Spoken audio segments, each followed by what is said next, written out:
நமது ஆண்டவராகிய இயேசு கிறிஸ்துவினுடைய இனி நாமத்தில் சபையார் அனைவருக்கும் என்னுடைய வாழ்த்துதலை தெரிவித்துக் கொள்கின்றேன். இன்றைய தேவ செய்திக்கு ஆதாரமாக நாம் 1 கொரிந்தியர் 16 அதிகாரம் 13 முதல் 14 வரையும்,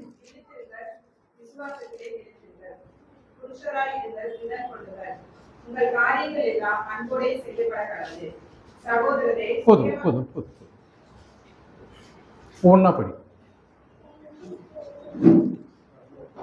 விழித்திருங்கள், அப்புறம் விசுவாசத்திலே நிலைத்திருங்கள், புருஷராயிருங்கள், திடன் கொள்ளுங்கள், உங்கள் காரியங்களை எல்லாம் என்ன பண்ணும், அன்போடு செய்ய கடவுள்.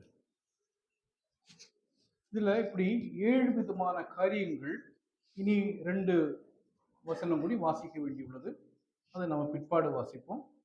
7 விதமான காரியங்கள் இங்கு கொடுக்கப்பட்டுள்ளது. இவைகளை பற்றி நாம் சிந்திப்போம். அப்ப இங்க ஒவ்வொன்றா நம்ம பார்ப்போம். அதுல முதல்ல விழித்திருங்கள்.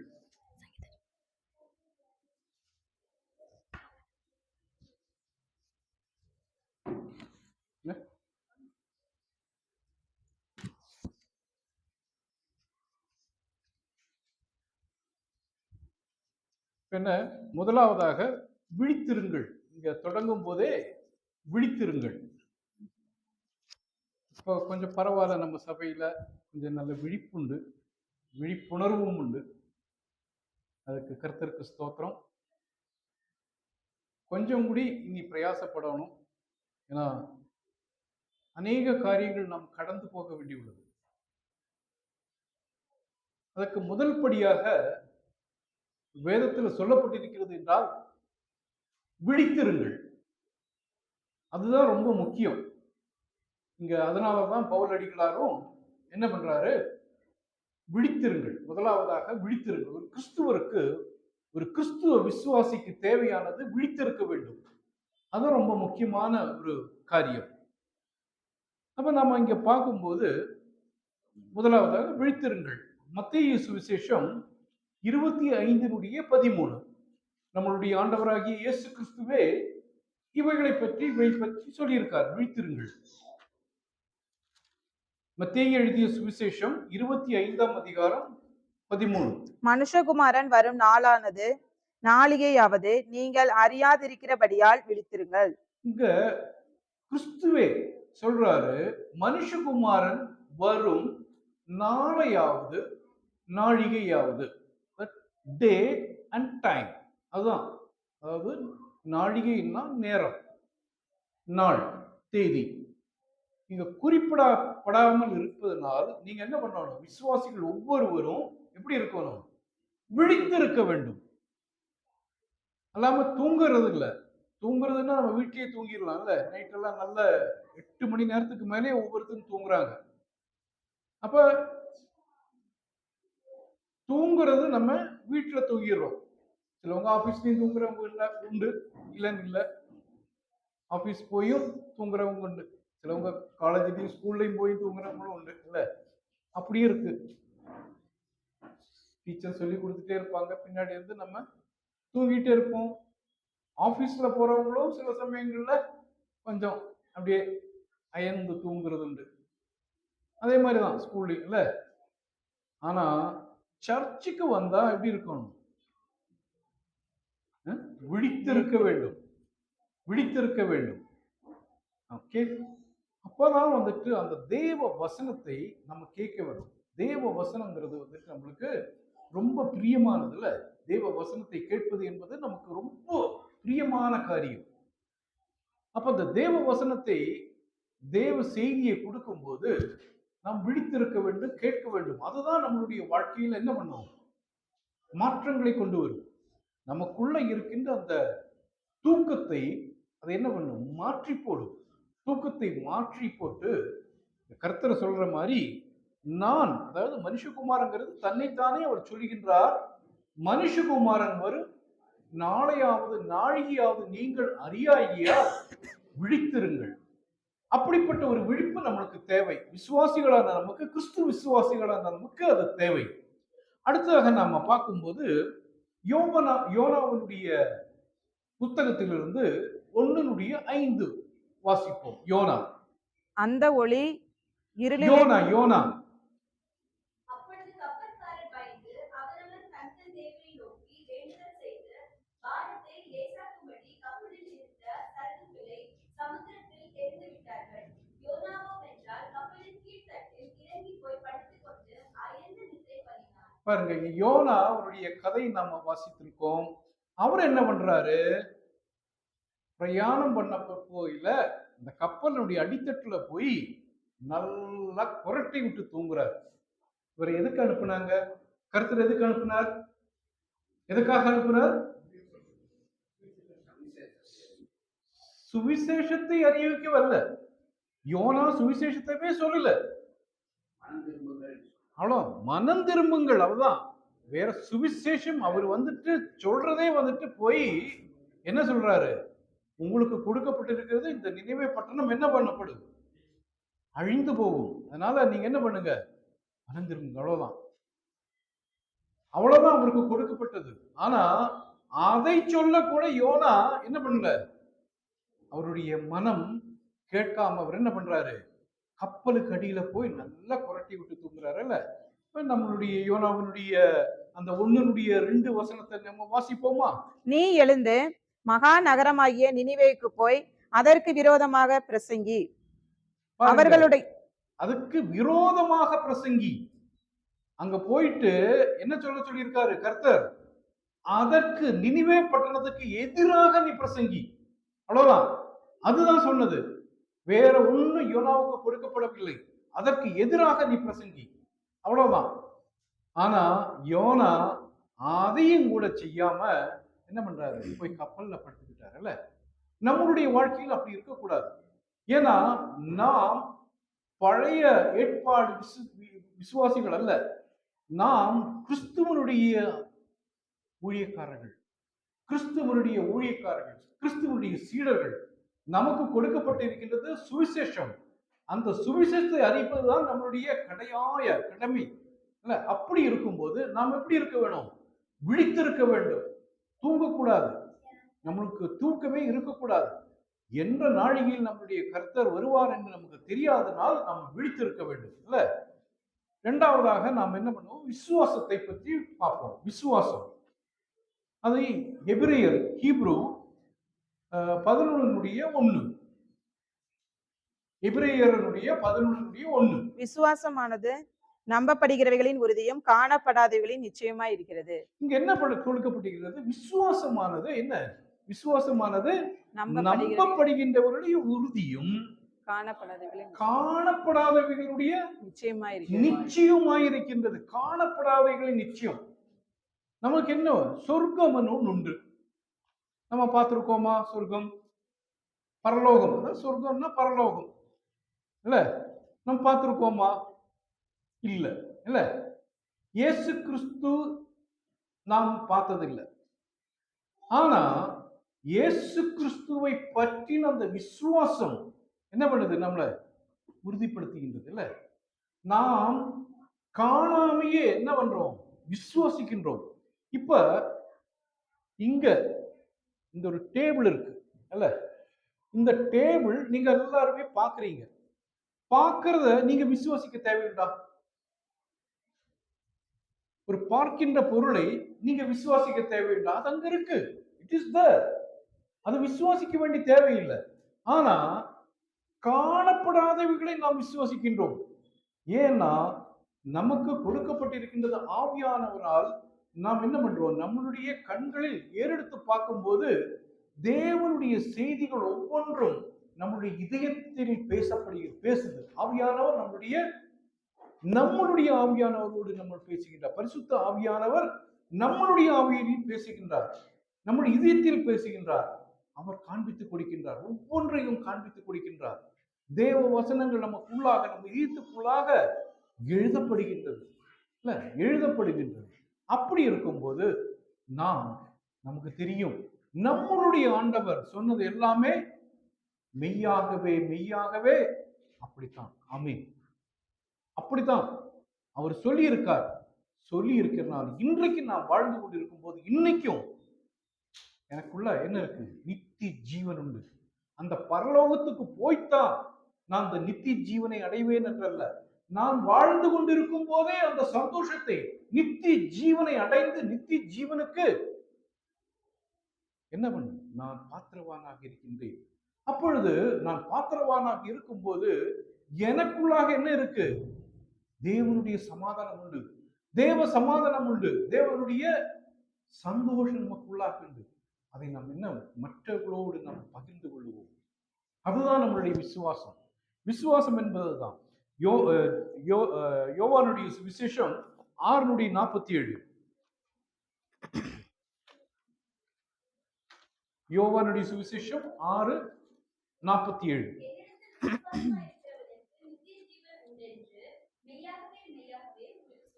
நான் இப்ப சொன்னேன்ல, அதேதான். இப்ப என்னை விசுவாசிக்கின்றவனுக்கு என்ன உண்டு? நித்திய ஜீவன் உண்டு.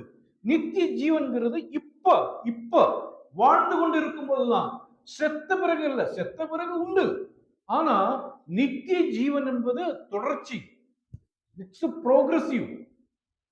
அல்லாம செத்த பிறகு எனக்கு நித்திய ஜீவன் உண்டு இல்லை. இன்றைக்கு நான் கிறிஸ்துவனாக நாம் மாற்றப்பட்டு ரட்சிக்கப்பட்டு இயேசு கிறிஸ்துவோடு நான் ஐக்கியப்படும் போது இயேசு கிறிஸ்து எனக்கு நித்திய ஜீவனாக இருக்கின்றார். நித்திய ஜீவனை எனக்கு கொடுத்திருக்கின்றார். அந்த நித்திய ஜீவன் என்ன பண்ணுது? என்னை ஆட்கொண்டு என்னை நடத்துகின்றது. அப்ப கிறிஸ்துவனுடைய சமாதானம் எனக்குள்ளாக இருக்கும். அநேகருக்கு அந்த சமாதானம் இல்லாமல் இன்னைக்கு ஏன் உலகம் போதைக்கும் குடிக்கும் மற்றுள்ள தீமையான, இன்னைக்கு நீங்க டிவி ஓபன் பண்ணாவே என்ன நடக்குது?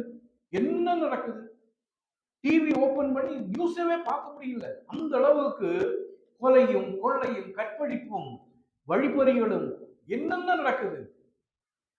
அவர்களுக்கு சமாதானம் இல்லை, உலகத்துக்கு சமாதானம் இல்லை. அடிமைகளாக வாழ்கின்றார்கள், சமாதானமற்று.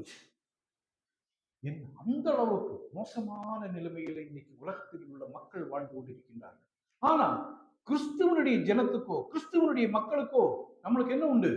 நித்திய ஜீவன் உள்ளதனால் நமக்குள்ளாக சமாதானத்தை தேவன் தந்திருக்கின்றார். அந்த சமாதானத்தை நாம் அனுபவிக்க முடியும், அனுதினம் அனுபவிக்க முடியும். நம் ஒவ்வொரு காரியத்தை செய்யும் போதும் நாம் தேவனுடைய சமாதானத்தை நாம் அனுபவிக்க முடியும். தேவன் நம்மை நடத்துகின்றார். அந்த திடமான நம்பிக்கையை நமக்குள்ளாக கொடுத்திருக்கின்றார். அதனாலதான் அந்த விசுவாசம் என்ன பண்ணுது? நான் காணாததை நான் காண்கின்றேன், காணாததை என்னுடைய மனக்கண்ணினால் நான் காண்கின்றேன். அதைத்தான் சொல்றேன். அதே மாதிரி யோவானுடைய சுவிசேஷம் 7:38. 7:38 இது வேதம். 7:38 அதாங்க. யோவான் ஓகே ஓகே ஓகே.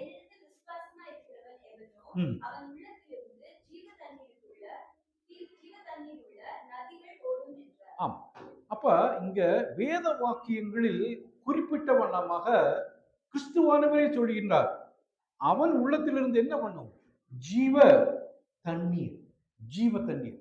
அதனாலதான் இயேசு கிறிஸ்துவானவரே சொன்னாரு, போய் அந்த பெண்ணிடத்தில் போய் இந்த தண்ணீர் கேட்கும் போது சொல்றார், ஆண்டவரே எனக்கு இந்த ஜீவ தண்ணீர். அவர் சொல்ற, நானே ஜீவ தண்ணீராக இருக்கின்றேன், நானே ஜீவ தண்ணீராக இருக்கின்றேன். என்னிலிருந்து குடிப்பவன் ஒரு காலம் என்ன பண்ண மாட்டான்? தாகம் எடுக்காது. நான் அதுக்கு அர்த்தம் தண்ணி இல்லாம வாழ்வேன் என்றல்ல. என்னுடைய வாழ்க்கையில் என்ன பண்ணுவேன்? நான் கிறிஸ்துவை பற்றி கொண்டால் நான் வேற ஒன்றுமே நான் தேடி போக வேண்டிய தேவையில்லை. உலகத்தில் இருக்கின்றவர்கள் இங்க போவாங்க, அங்க போவாங்க, இங்க போவாங்க, அங்க போவாங்க. அவங்களுடைய சமாதானத்துக்காக இருக்கிறதெல்லாம் கொண்டு போய் கொட்டுவாங்க. இருந்தாலும் சமாதானம் இல்லை, வாழ்க்கையில சந்தோஷம் இல்லை. தற்கொலை பண்ணுகின்றார்கள். தற்கொலை பண்ணி அவங்க என்ன பண்ண, தன்னுடைய ஜீவனையை மாய்த்துக் கொள்கின்றார்கள். ஆனா நம்மை பொறுத்தளவு நம்மளுடைய கிறிஸ்துவே நமக்கு ஜீவ தண்ணீராக இருக்கிறார். அவர் ஜீவ தண்ணீராக இருக்கும்போது நம்முடைய இதயத்திலிருந்து அப்படியே என்ன பண்ணும்? It will flourish. அப்படியே பொங்கி எழும், சந்தோஷம் பொங்கி எழும். சந்தோஷம் பொங்கி எழும்போது நம்ம என்ன பண்ணுவோம்? மற்றவர்களுக்கு அந்த ஜீவ தண்ணீரை நாம் பகிர்ந்து கொடுப்போம். கிறிஸ்து எப்படி நமக்கு ஜீவ தண்ணீராக இருந்தாரோ அவ்வண்ணமாகவே நாம் என்ன பண்ணுவோம்? மற்றவர்களுக்கு ஜீவ தண்ணீராக இயேசு கிறிஸ்துவை அறிவிக்கக்கூடிய சாட்சிகளாக நம்பி அதைத்தான் கிறிஸ்து சொல்கிறார். நாம் மற்றவர்களுக்கு கொடுப்போம். எப்படி ஒரு கிணற்றிலிருந்து தண்ணீர் மொள்ள மொள்ள எடுக்க எடுக்க அந்த தண்ணீரானது எப்படி மேல் பொங்கி பொங்கி வருகிறதோ அதே போல ஜீவ தண்ணீர் நமக்குள்ளாக இருக்கின்ற அந்த ஜீவ தண்ணீர் மற்றவர்களுக்கு கொடுக்கும் போது அநேகர் கிறிஸ்துவை விசுவாசிக்கும் போது, அந்த கிறிஸ்துவ விசுவாசத்துக்குள்ளாக வரும்போது அவர்களுடைய சந்தோஷத்தையும் அவர்களுடைய அந்த நம்பிக்கையை நாம் பார்க்கும்போது நமக்குள்ளாக ஜீவ தண்ணீர் பொங்கி வரும். அதுதான் கிறிஸ்து. இதை நாம் பார்க்கும்போது அடுத்தது நிலைத்திருங்கள். நிலைத்திருங்கள். இது மூன்றாவது. தானியேலினுடைய புஸ்தகத்துல நாம் வாசிப்போம். தானியேல் 3:16, 18, 16 முதல் 18 வரை உள்ள வசனங்கள். நிலைத்திருங்கள்.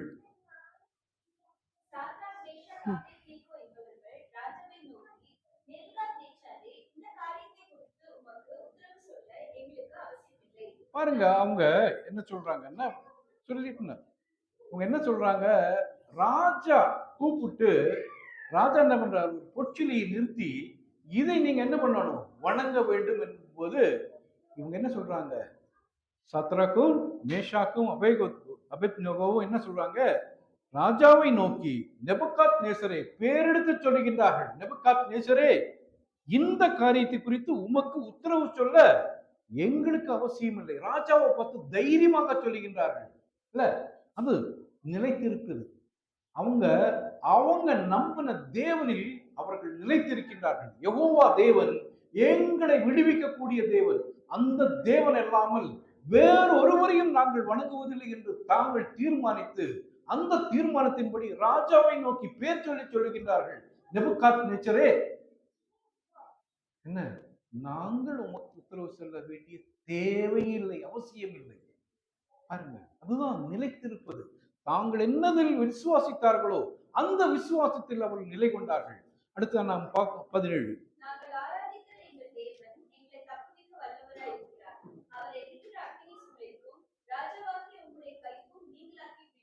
பாருங்க, அவங்களுக்கு உறுதி உண்டு.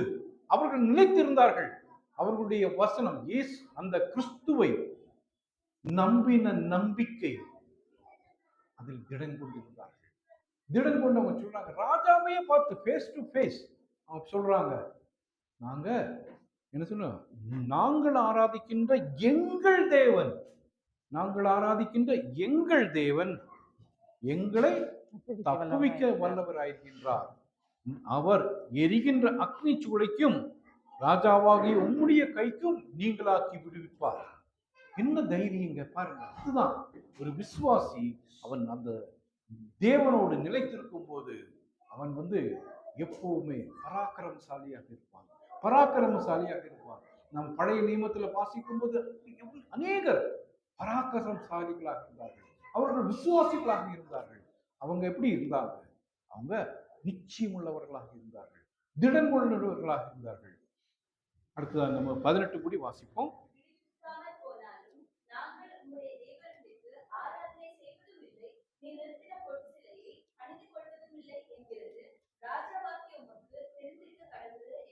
பாருங்க, இந்த 3 வாலிபர்களும் வாலிப பருவம் அவங்களுக்கு வாலிபர்கள். அந்த 3 வாலிபர்களும் ராஜாவுக்கு ராஜா கொடுத்த கட்டளை அந்த தேசத்தில் இவர்கள் அடிமைகளாக இருக்கின்றார்கள். இந்த 3 பேரும் எங்க இருக்காங்க? அடிமைகளாக வேறொரு தேசத்தில் இருக்கும்போது அந்த ராஜாவை பார்த்து சொல்றாங்க, நாங்கள் எங்களுடைய தேவனுக்கு மட்டும்தான் நாங்கள் அடிபணிவோம், எங்களுடைய தேவனை மட்டும்தான் நாங்கள் வணங்குவோம், மற்றுள்ள ஒன்றுக்கும் உம்முடைய தேவர்களுக்கு நான் எங்க பண்ண மாட்டோம், வணங்க மாட்டோம், அடிபணிய மாட்டோம் அப்படின்னு வைராகியத்தோடு சொல்லுகின்ற வாலிபர்களை நாம் 3 வாலிபர்களை நாம் காண்கின்றோம். இல்ல, அது யோவானுடைய சுவிசேஷம் 13:15 கூடி அவர் வாசிச்சோம். நான் உங்களுக்கு செய்தது போல நீங்களும் செய்யும்படி உங்களுக்கு மாதிரியை காண்பித்தேன். இங்க அவர் ரொம்ப இதான், அவர் என்னை கொன்று போட்டாலும் அவர் மேல் நம்பிக்கையா இருப்பேன். ஆனாலும் இது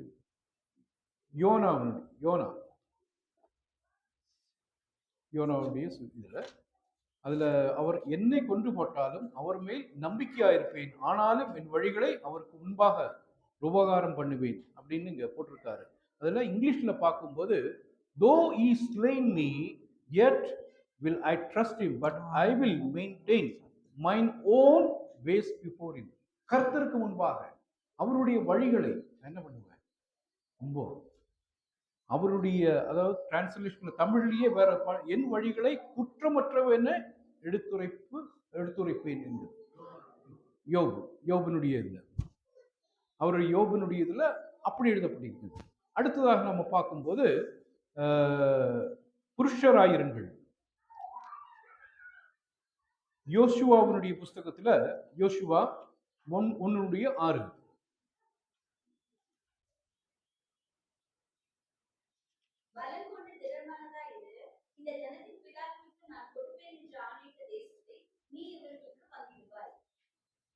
பாருங்க. இங்க யோசுவாவோடு கர்த்தர் பேசுகின்றார், கர்த்தரே பேசுகின்றார். யோசுவாவோட புஸ்தகத்துல வாசிக்கும் போது கர்த்தர் யோசுவாவோட பேசுகின்றார். என்ன சொல்றார், பலம் கொண்டு திடமானமாயிரும். அப்ப ஒரு புருஷன் எப்படி இருக்கணும்னா, அவன் எப்படி இருக்கணும், ஒரு புருஷன் கர்த்தருடைய புருஷன் அவன் என்ன இருக்கணும், எப்படி இருக்கணும், திடமுள்ளவனாக இருக்க வேண்டும், திட மனம் உள்ளவனாக இருக்க வேண்டும். என் தாசனாகிய மோசே உனக்கு கற்பித்த நியாய பிரமாணத்தின் படி எல்லாம் செய்ய கவனமாய் இருக்கு மாத்திரம் மிகவும் பலம் கொண்டு திடமனதாயிரு.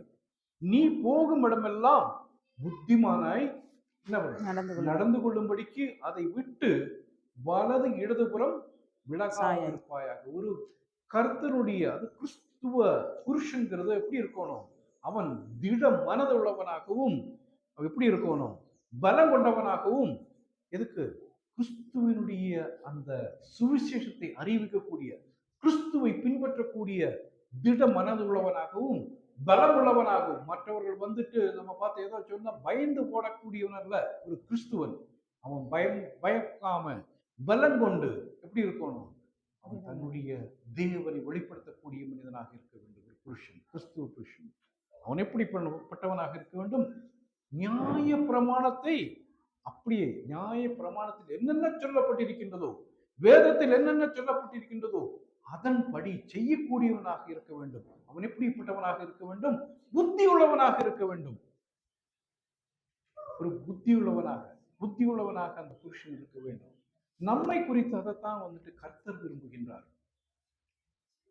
அதுல ஒவ்வொன்றா பார்ப்போம். இப்ப ஒரு புருஷன் எப்படிப்பட்டவனாக இருக்க வேண்டும் என்றால், வேதத்தின்படி செய்ய அவனும் வாஞ்சியுள்ளவனாக இருக்க வேண்டும், கவனம் உள்ளவனாக இருக்க வேண்டும், வேதத்தில் குறிப்பிடப்பட்டதை அவன் செய்ய வேண்டும்.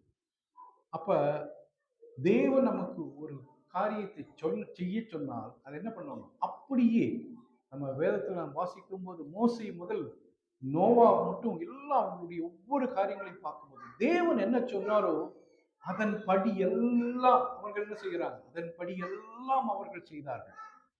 எல்லாம் complete, he fulfilled everything what God asked them to do. அதுதான் அவருடைய வாழ்க்கையில பார்க்கும்போது எல்லா காரியங்கள் தேவன் என்ன சொன்னாரோ அவைகள் படி, தேவ வாக்கியங்களின் படி அவருடைய வாழ்க்கையை அவர் நடத்தினார்கள். அடுத்த நாம் பார்க்கும்போது அவர்கள் பலம் கொண்டு இருந்தார்கள், திடமானதாக இருந்தார்கள். தாவீதுடைய சரித்திரத்தை நம்ம எடுத்து பார்க்கும்போது அவன் எப்படி இருந்தான், தாவீது பலமுள்ளவனாக இருந்தான். தாவீது ராஜா அவ்வளவு வைராகியம் உள்ளவனாக பலமுள்ளவனாக இருந்தார். அதனால அந்த தேசத்தினுடைய எல்லாம், இந்த எல்லை தொடங்கி கடல் எல்லை, ஆற்றினுடைய இந்த எல்லை தொடங்கி கடல் எல்லை மட்டும் அவன் என்ன பண்ணான், தன்னுடைய ராஜ்யமாக்கி தன்னுடைய ஆளுகையில் அவன் வைத்தான். அவன் பலமுள்ளவனாக இருந்தான், திடன் உள்ளவனாக, கர்த்தரில் நம்பிக்கை உள்ளவனாக, அவன் புத்தி உள்ளவனாக இருந்தான். நாம் பார்க்கும்போது அடுத்தது இங்க திடன் கொள்ளுங்கள்.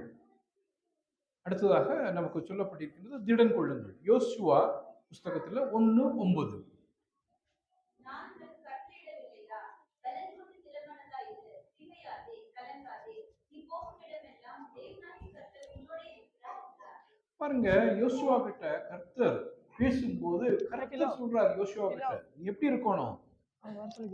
நான் உனக்கு கட்டளையிட்டேன். தேவன் தாமே அவருக்கு கட்டளையிடுகின்றார். நான் உனக்கு கட்டளையிடவில்லையா? பலம் கொண்டு என்ன பண்ணணும்? திடமனதாயிரு, திகையாதே, கலங்காதே. நீ போகும் இடமெல்லாம் என்ன? யார் இருக்காரு? நான் உன்னோடு கூட இருக்கின்றேன். அதுதான் இம்மானுவேலுங்க. கர்த்தருடைய நாமம் என்ன பண்ணு? இம்மானுவேல். கர்த்தருடைய நாமம் இம்மானுவேல். நான் உங்களோடு கூட உங்களில் வாசம் செய்கின்ற தேவனாய் இருப்பதற்கால் அதனால இம்மானுவேல் என்று அழைக்கப்படுவார் என்று கர்த்தருடைய நாமத்தை பற்றி சொல்லப்படுகின்றது. இங்க கர்த்தர் என்ன சொல்கிறார்? நீ எங்க போனாலும் என்ன பண்ணு? நான் உன்னோடு கூட இருப்பேன். நான் உன்னோடு கூட இருப்பதுனால் நீ எப்படி இருப்பாய்? புத்தி உள்ளவனாகி இருப்பாய், திடனுள்ளவனாகி இருப்பாய். நீ எப்படி இருப்பாய்? பலமுள்ளவனாக இருப்பாய். அதான் கர்த்தர் தன்னுடைய விசுவாசியான ஒருத்தரிலிருந்து இதைத்தான் விரும்புகின்றார். ரோமர் எழுதிய சுவிசேஷம் 15:1. ரோமர் 15:1. அன்றியும் பலமுள்ளவர்களாகிய நாம் நமக்கே பிரியமாய் நடவாமல் பலவீனருடைய பலவீனங்களை தாங்க வேண்டும். ஒரு பலவான் எப்படி இருக்க வேண்டும்? ஒரு கிறிஸ்துவ பலவான் எப்படி இருக்க வேண்டும்? அவன் மற்றவர்களை தாங்கக்கூடியவனாக இருக்க வேண்டும். பலவீனர்களை தாங்கக்கூடியவனாக இருக்க வேண்டும். பரிகாசம் பண்ணவனாக இல்ல. அவன் மற்றவர்களுடைய பலவீனத்தை பார்க்கும்போது பலவீனம் உள்ள ஒரு மனுஷன் என்ன பண்ணணும்? பலவீனர்களை தாங்க வேண்டும். அதுதான் இங்க கொடுக்கப்பட்டிருக்க. அன்றியும் பலமுள்ளவர்களாகி நாம் நமக்கே பிரியமாய் நடவாமல் பலவீனருடைய பலவீனங்களை தாங்க வேண்டும். ஒரு கிறிஸ்துவ விசுவாசி தன்னுடைய வாழ்க்கையில் என்ன செய்ய வேண்டும்? பலவீனர்களை தாங்கக்கூடியவனாக இருக்க வேண்டும். மற்றவர்களை அவர்களுடைய பலவீனத்தை பார்த்து நம்ம பரிகாசம் பண்ணாமல், மற்றவர்களை தாங்காமல், ஏளனம் பண்ணாமல் நம்ம என்ன பண்ணணும்? அவர்களுக்கு உதவி செய்வர்களாக இருக்க வேண்டும். அவர்களுடைய பலவீனங்களை நாம் தாங்குபவர்களாக இருக்க வேண்டும். ஒரு ரொம்ப நடக்க முடியாத ஒருத்தர் போகும்போது, நாம் கார்ல போகும்போது நடக்க முடியாம வயசானவங்க போறாங்க, அதையும் மூடி பார்க்காம நம்மளுடைய கார்ல ஏசி போட்டு நம்ம போறதுன்னா அவன் ஒரு கிறிஸ்துவன் கிடையாது. ஒரு கிறிஸ்துவன் கிடையாது.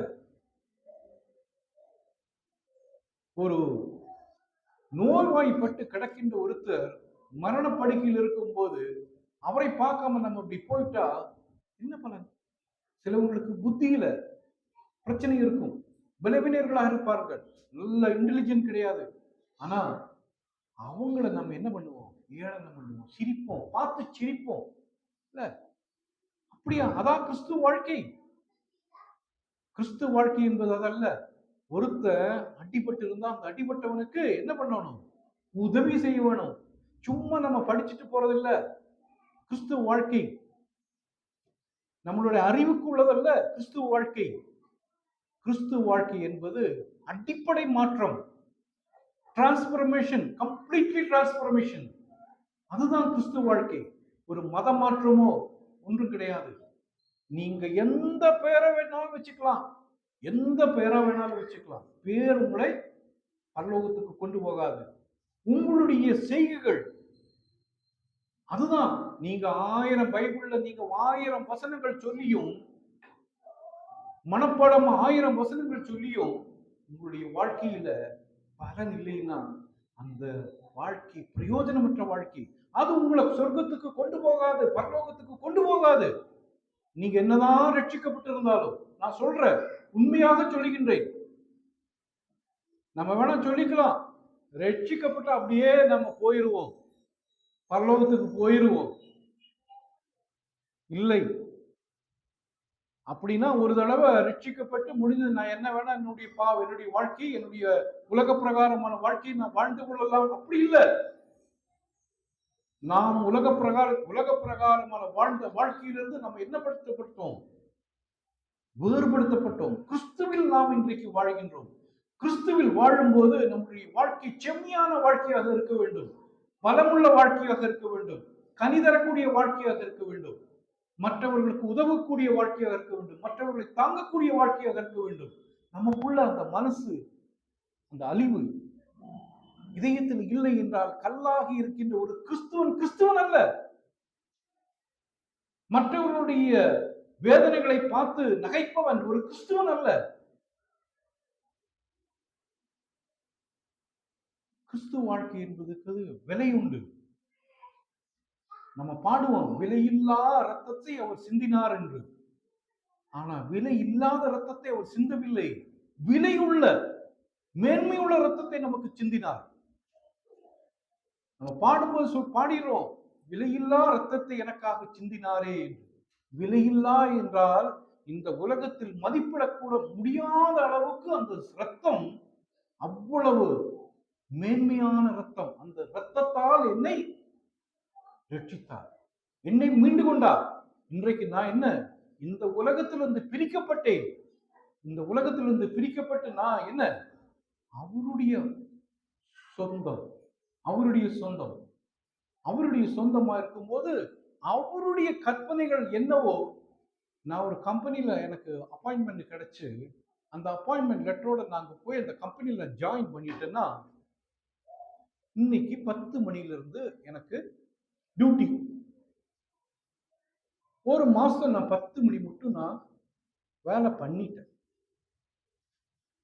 ஒரு மாசம் கழிஞ்சு என்னுடைய பாஸ் கூப்பிட்டு சொல்றாரு, வில்லியம், அடுத்த மாதத்திலிருந்து நீ 8 மணிக்கு வேலைக்கு வந்துடும்.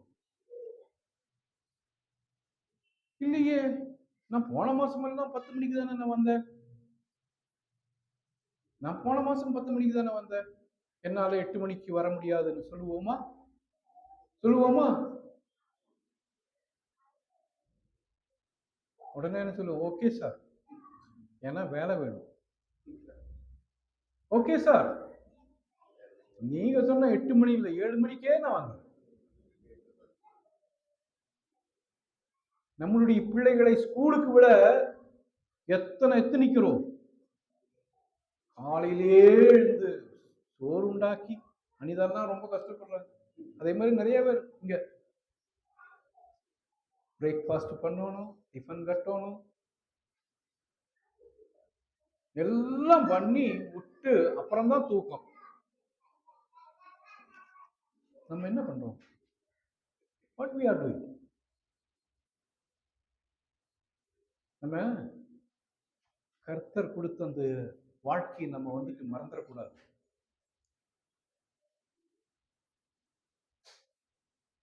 கர்த்தர் கொடுத்த அந்த வாழ்க்கையை, நல்ல வாழ்க்கையை நம்ம மறந்துடக்கூடாது. கர்த்தருடைய சொந்தம் நம்மளுடைய இதயத்தை தொட்டு நம்ம சொல்ல முடியும், நான் கர்த்தருடைய சொந்தம். அப்ப கர்த்தர் என்ன சொன்னாரோ அதை கேட்டு கீழ்ப்படிந்து நடப்புதான் என்னுடைய வேலை, என்னுடைய கடமை. அடுத்ததாக நம்ம பார்ப்போம். டைம் இல்லை, நேரம் நிறைய பேச வேண்டி இருக்கு. ஆனா அடுத்தது அன்பை குறித்து பேசுவோம்.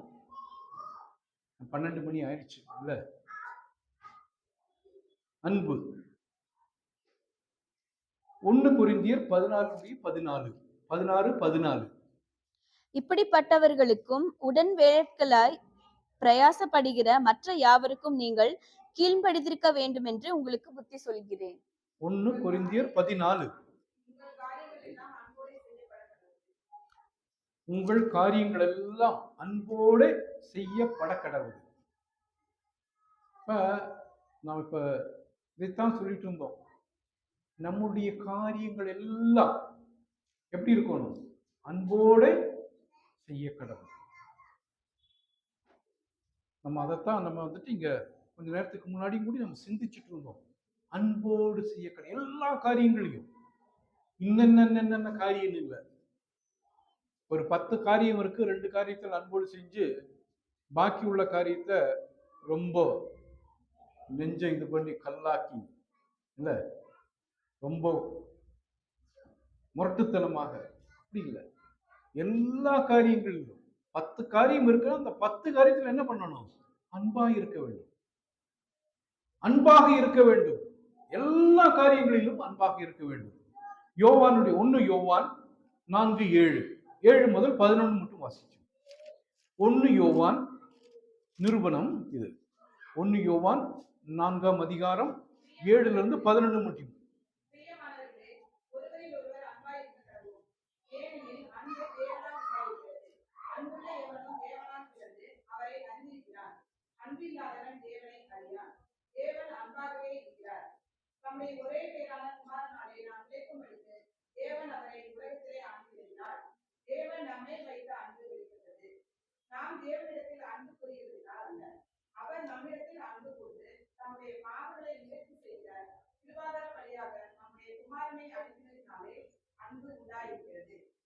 பிரியமானவர்களே, தேவன் இவ்விதமாய் நம்மிடத்தில் அன்பு கொண்டிருக்க நாமும் ஒருவரிடத்தில் ஒருவர் அன்பு கூற கடனாளிகளாய் இருக்கிறோம். அப்ப ஒருவரில் ஒருவர் நம்ம என்ன பண்ணணும்? அன்பாக இருக்க கடவுள், அன்பாக இருக்க வேண்டும். நாம் ஒவ்வொருவரும், இப்ப எனக்கு ஒரு காரியம் இல்லாட்டி எனக்கு ஒரு தேவை, நான் ஒருத்தர்கிட்ட போனேன்னா மற்ற சகோதரனோ சகோதரியோ என்ன பண்ணணும்? அன்போடு அந்த காரியத்தை கேட்டு என்ன பண்ணணும்? இந்த காதில் வாங்கி இந்த காதில் விட்டுருங்க. அப்படியா சொல்லியிருக்கு? இந்த காதுல கேட்டு இந்த காதுல விட்டுருங்க, அப்படியா? இல்ல, அன்பா இருக்க கிடவும் அப்படின்னா அதுக்கு அர்த்தம் ஒரு உதவி அல்லது ஒரு தேவை என்று வந்தால் என்ன பண்ணணும்? நாம் அன்போடு அந்த காரியங்களுக்கு நாம் உறுதுணையாக இருக்க வேண்டும். சிலப்ப எங்கேயாவது போறதா இருக்கலாம், அல்லது வேற காரியங்களாக இருக்கலாம். எந்த காரியமா இருந்தாலும் அதான் மேல சொல்லியிருக்கு, உங்கள் காரியங்களில் எல்லாம் அன்போடு செய்ய கடவுள். இங்க தேவன் நமக்கு கொடுத்திருக்கின்றார், நீங்கள் ஒருவரிலொருவர் அன்பாய் இருக்க கடவீர்கள். அவரு என்ன சொல்றாரு? அந்த அன்பு எங்கிருந்து வருது? அந்த அன்பு தேவனிலிருந்து வருகிறது என்கின்றார். வாசிக்கும் போது தேவனிலிருந்து அந்த அன்பு வருகிறது. நாம் தேவனுடைய பிள்ளைகளாக இருந்தால், தேவ சுபாவம் உள்ளவர்களாக இருந்தால் நமக்குள்ள என்ன இருக்கும்? அன்பு இருக்கும். அது தேவனால் உண்டான அன்பு அல்லாம உலகத்திலிருந்து அன்பு வராது. தேவனால் உண்டான அன்பு. அன்புள்ள எவனும் தேவனால் பிறந்தவன். நமக்குள்ள அன்பு இருந்தது என்றால் அந்த அன்பு உள்ளவன் என்ன? தேவனால் பிறந்தவன். அதுதான் மறுபிறப்பு. born again சொல்றோம்ல, அந்த மறுபிறப்பு.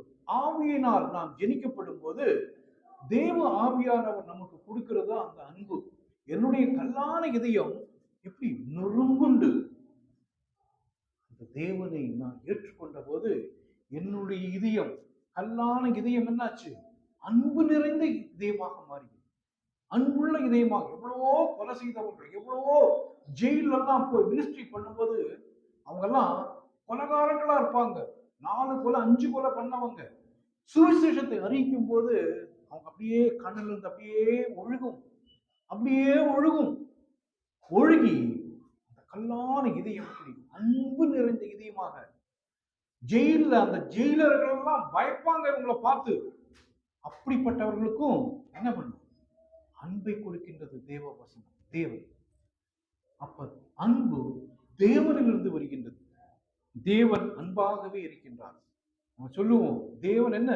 தேவன் அன்பாகவே இருக்கின்றார். பட் இன்னைக்கு என்னாச்சு? இன்னைக்கு நம்ம குழந்தைகளே லவ் இஸ் காட் என்று சொல்லக்கூடிய நிலைமையில மாறிட்டார். God is love. God is love. இன்னைக்கு என்னாச்சு? Love is God. மாற்றம் தெரியுதா? காட் இஸ் லவ்வுக்கும் லவ் இஸ் காடுக்கும் உள்ள வித்தியாசம் தெரியுதா? இன்றைக்கு உலகத்தை அன்பு கூறக்கூடியவர்களாக, அதுதான் தேவன். உலகத்தை அன்பு கூறக்கூடியவர்களாக வேதத்தில் சொல்லியிருக்கு, காட் இஸ் லவ். தேவன் தான் அன்பு. ஆனா இங்க என்ன மாற்றப்பட்டு என்ன? அன்பு தேவனாயிருக்கின்றது. உலகத்தை பார்க்கும்போது அந்த உலகத்தினுடைய இச்சைகள். இன்னைக்கு எவ்வளவோ இன்னைக்கு தீமையான காரியங்கள் கூட இன்னைக்கு பல சபைகளிலும் கூட நடக்குது. வேதனையாக இருக்கிறது இல்ல, வேதனையாக இருக்கின்றது. அப்படிப்பட்ட ஒரு வாழ்க்கை நாம் வாழ்ந்து கொண்டிருக்கின்றோம். ஆனா அப்படி அல்ல தேவன் நம்மை தேர்ந்தெடுத்தது. நம்மை தேர்ந்தெடுத்தது தேவன், தேவனை ஆராதிக்கக்கூடிய மக்களாக, தேவனை அன்பு கூறக்கூடிய மக்களாக, தேவனுடைய அன்பு நம்மில் இருக்கக்கூடிய மக்களாக நாம் நம்முடைய தேவன் தேர்ந்தெடுத்தார். இனி வேற விஷயங்கள் அடுத்த தடவை நான் பார்க்கும்போது இது நம்ம எடுக்கும்போது நான் வந்துட்டு அதை தொடர்றேன். இப்போ டைம் ஆயிடுச்சு. நம்ம வந்துட்டு அடுத்த இதில் எப்போவாவது எனக்கு வரும்போது நம்ம அதை பற்றி பாக்கியுள்ள காரியங்களை பற்றி நம்ம வாசிப்போம். இன்னைக்கு 5வது காரியத்தை தொடங்கி வச்சிருக்கோம். இனி அடுத்ததில் நம்ம இதை பற்றி படிப்போம். தேவனுடைய நாமம் மட்டும் மகிமைப்படும்.